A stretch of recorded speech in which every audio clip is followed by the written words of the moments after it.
For some English students, the verb get might be quite confusing because native speakers tend to use it in almost every conversation. But what does it mean? And why do we hear it in so many different situations? Let's review the verb get and its different meanings today. Number one, to gain possession of or to buy. I'm thinking about getting or buying a new car. Number two, to obtain or to bring. This one is used a lot at home. For example, can you get or bring a coffee, please?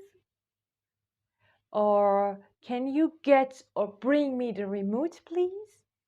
Or you can use it in other situations. For example, you have to get or obtain a copy of the original letter. That's necessary. Number three, to understand. I didn't get or understand what you said. Would you describe more? Number four, to become. This one is really useful. Just check the examples. It's getting dark. It's becoming dark. Or you can get or become better at English by practicing. Or I become angry when you speak like that. Next one, to arrive. Yeah, you can use it as a synonym of the verb arrive, like let me know when you get there, when you arrive there. Or I hope my package gets or arrives here today. Next one, to receive. For example, what did you get or what did you receive for your birthday? I got or I received a beautiful necklace. And sometimes the verb get means to make something happen. For example, you have to get your hair cut, it's so long. Or I have to get the car checked.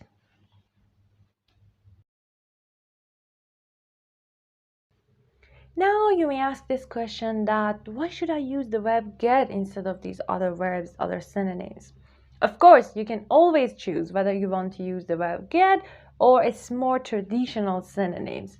But you have to keep in your mind that native speakers tend to prefer using get in almost every possible situations whenever it is possible for them. So at least you have to try to understand its different meanings. And if you want to sound native, you can it's better to try to use it more often.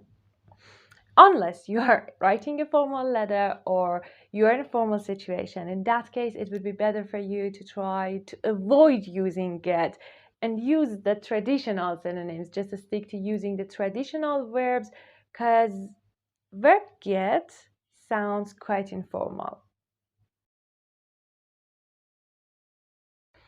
As well as having several different meanings on its own, the verb get is used in so many different phrasal verbs too.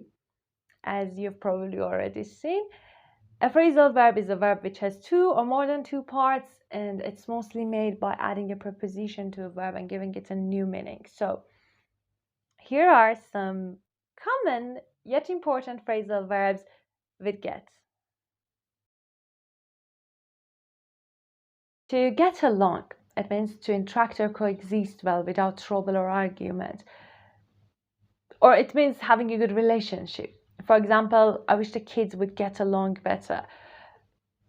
I get along with almost all people, I think. Yeah. To get over. Actually, this one has two different meanings, to overcome and to recover. For example, I'm trying to get over my fear of rats. Yeah. Here it means to overcome. Or I'm having problem getting over a bad cold. Here, get over means to recover. And to get rid of. This one means try to do something to no longer be affected or bothered by some unwanted things or people, to remove something from your life or to lose something. For example, that's time to get rid of that old sweater, sorry to say. I hope you guys have enjoyed this video, and stay tuned because we are going to have so many more lessons together. Goodbye.